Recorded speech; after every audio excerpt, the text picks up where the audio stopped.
kid folk, it's RJ Young. I am not on a step mill. Consider hitting the like and subscribe button because I upload a video every single day. It's always college football related, sports related. We have a good time. Today, we need to talk about OU, Texas, and the SEC because you asked me to. I am taking time out of my very busy day here at the Big Ten Media Days to talk with you about this because apparently this is the thing that you're really up in arms about. And let's get some facts straight. Number one is neither OU nor Texas has been offered a spot in the SEC by the SEC. That kind of has to happen for that to happen. Number two is the story was broken by Brent Zwerman at the Houston Chronicle, who covers Texas A&M. Shocker there that Ross Bjork comes out later in the day and says, we want to be the only Texas team in the SEC. As a matter of fact, I think that's the only way they want it to be forever, and you can understand as to why. You can also understand why OU and Texas would be attractive to the SEC, but you can also understand why the Big 12 wants to continue to keep OU and Texas in all of this. But I also think that the way to really look at this is the college football playoff, all right? We got a 14 playoff.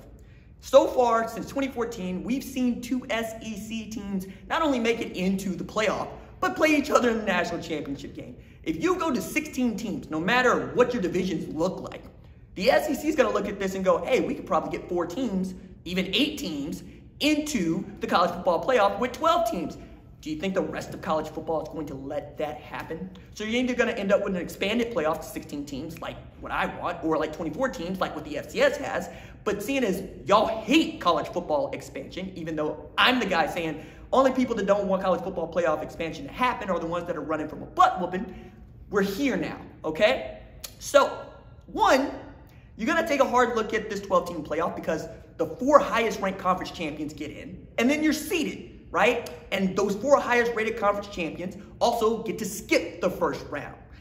I don't think that you're really going to want that if you're the SEC, knowing that you probably have 2 or 3 teams that could compete with those other 3 conference champions. Yes, it turns into a super league, but it's not so super that you can disregard the other, like, what is it? What, 16 minus 130 is what, 114 teams? Get out of here. Nobody's going to let that happen. And as much as we think that the SEC runs football, I can remember a day when Alabama was a laughingstock. I can remember when Alabama wasn't very good. I remember when Georgia wasn't very good. I remember when Florida used to rule everything, right? We've seen Auburn win a national championship. This thing is cyclical, right? And until we start to take a hard look at how we want this playoff to be decided, I don't think this is going to change anytime soon, right? And then we could talk about the money part, we talk about the TV part, but the part that I'm most interested in is the competitive aspect of this. Now, if you can add more teams and you can take care of those teams, great. But I don't necessarily think that's what you want if you are OU and Texas because your road to the college football playoff also gets even more difficult. Because if you're Oklahoma, you've ruled this conference for the last 6 years straight. And if we're being technical about it, it's been your conference since jump, since 95, 96. If you're Texas, this is still your best shot to play for championships.